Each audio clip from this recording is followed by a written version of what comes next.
Some Woody Harrelson. I love me. I love me some Woody Harrelson. And it was bad with the stuff that I was talking about. He's juicy.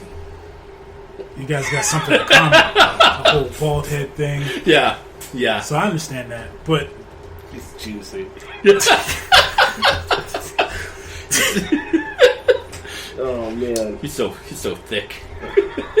Whoa. Juicy? No. Yeah, he's First so off, thick. The best part of that movie is when the nun gets to kill the meat. That's not the best part. Chase's way. That's not the best part. No. I think that's not the best part. And you and me are thinking of the same part that is the best part in the movie when he actually meets Bill Murray. Yes. And then he accidentally kills him. Yeah. That's like the best part. And yeah. That is honestly the best part. And the way he's dying. Yeah. And then Emma Stone's character just like bursts out in the laughter. Like, he gets me. He so gets me. I heard he was going to be in the sequel. Yeah. Apparently he's supposed to be in the sequel, probably as a zombie. You know, and that's the way it's going to work out. Yeah. But Bill Murray disappointed me as an actor in recent years, and I love Bill Murray. What? Listen, I loved him.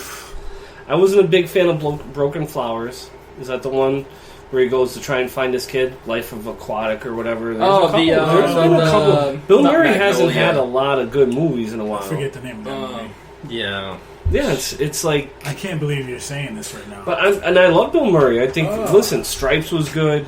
You're talking Groundhog's Day. Early Bill Murray was fantastic. Yeah. What I mentioned, Stripes, Ghostbusters. Like, I'm not saying anything bad. He was supposed to be Batman in the first Batman movie. He turned it down. Yeah. That would have been so weird. Yeah, it would have been weird. But he was that dude at the time. I'm glad that did not happen. Yeah, thank goodness. And then Ghostbusters 2, which people trash, but maybe it's me, but over the test of time was good. That was a great movie. Oh, yeah. You know? But it wouldn't be taken serious now. It would be too campy. So, as far as... It would be like Batman from the 60s with Adam West.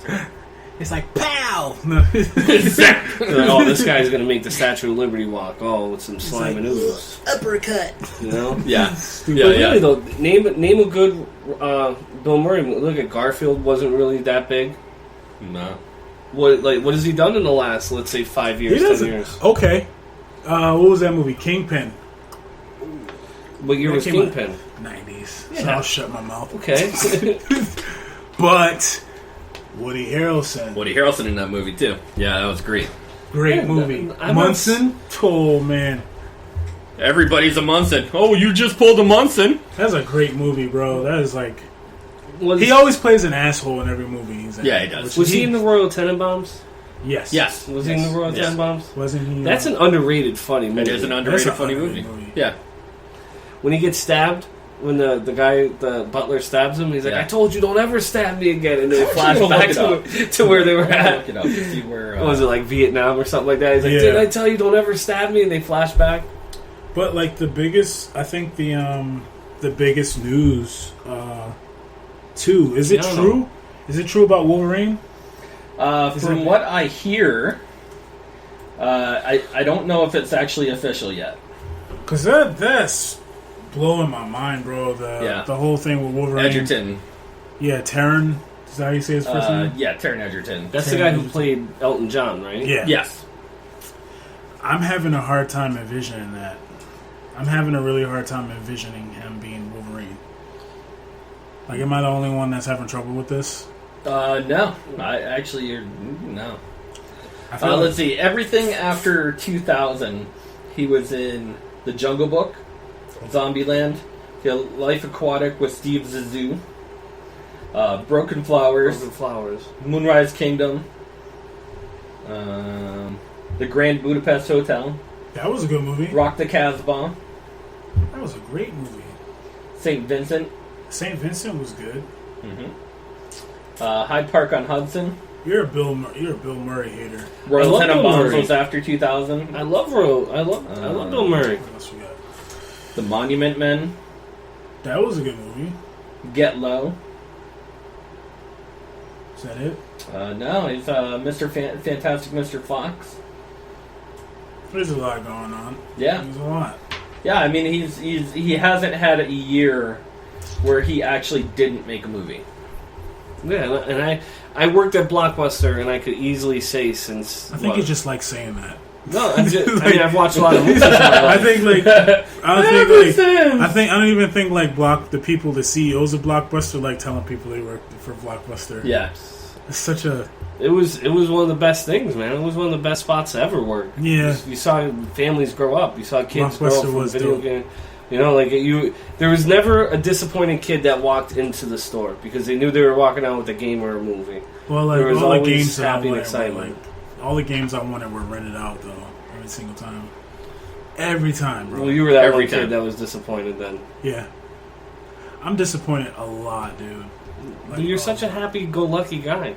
I know, right? It's crazy. Why? It's so crazy. Why am I? You are. You're the one guy that always tells me you get the energy out that you put in. Yeah. And I'm the guy that's like, oh, when the bus comes and hits me, the bus comes and hit me after I win the Powerball. I like to put out sexy vibes. My vibes are very sexy. You could only do it with the dinosaur mask on, then. That's it. Yeah. I put out sexy vibes. You put out sexy vibes, but then you put out these images of you in the breathing machine talking like Bane. Like, oh, yes. You've never actually seen it, so how could you possibly... No, but when you... Yeah, when I talk about it. When you explain it to me, I have a picture in my head. But, like, don't picture that. Picture me in this cat mask putting out sexy vibes, not the other... Mask. I feel like this. We're going to talk about these vibes here. Yes, whatever energy you put out, it comes back to you. That's true. You want to know the type of energy that I put out? Do you want to hear? No, I don't want to hear it because it makes me uncomfortable. Why? Because I'm looking at you right in your eyes? In places that I shouldn't be uncomfortable at. You can look away. You don't have to look at me. I think I'm going to have to. Alright, you ready? The type of vibes that I put out into the universe, especially with women. Oh, no. Especially with women, I put out that... For those of you listening right now, if you are listening, which is, hey, it's more than none, right?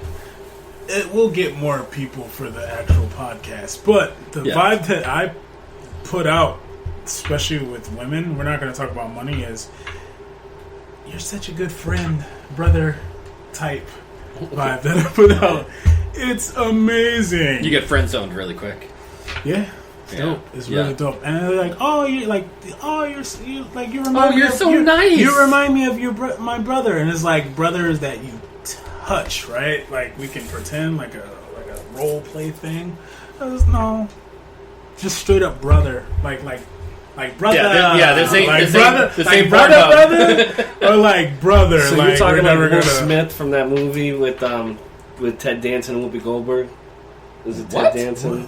What's the Whoopi Goldberg one where they think that they have the daughter and he's riding around the What year are we in right now, Tom? Will Smith was in it. He's like, Will Smith answers the door and he's like, there's a white person at the door, just walks away. I don't know how this relevant. Only in America? Is that what it is or something like that? I don't know. Yeah, there's a movie out there like that. But it's super lit. My love life is so great. It's so great right now. It's so amazing. It's so great. No. But, no, my vibes are chill. They're vibrating. I'm putting it all out there. I'm putting my feelers out there. Yeah. You know? Your feelers out there? Yeah. He's got feelers. My feelers. Like this. Yeah. See, because, like, you're coming up in a time period... Like with dinosaur claws. Yeah. You're coming up in a time period, like, I mean, I'm married with a child and everything, like, you're coming up in a time period where it's so much easier to, like... have all that at your fingertips, that content. Like, I'm not saying it's always...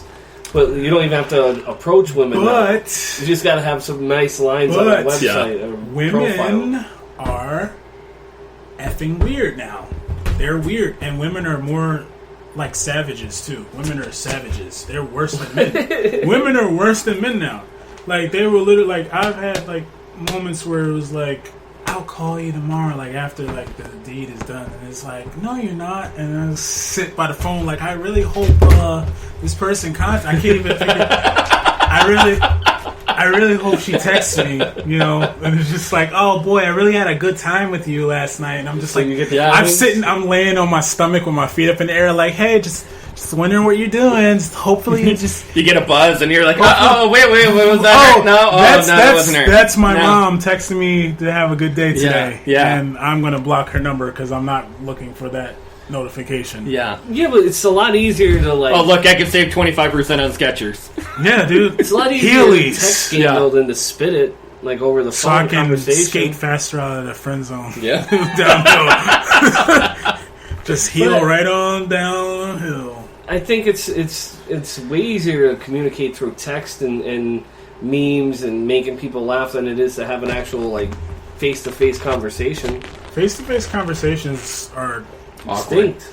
They're not like, it's all about the vibe. It's about how it's a back and forth banter with like people. I almost feel like there should be speed dating with people with smartphones and apps. Like, you know how people speed date and it's like you get 2 minutes to like, hi, my name is Tom. And you just send your best memes to each other. That's it. Like, you just have a meme off. You're like, this is gonna really get your panties wet.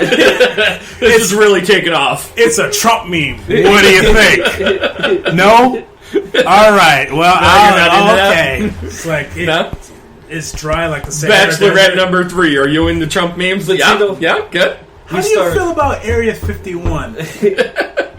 But we start going backwards. So, like, now, you know how everything comes back into fads?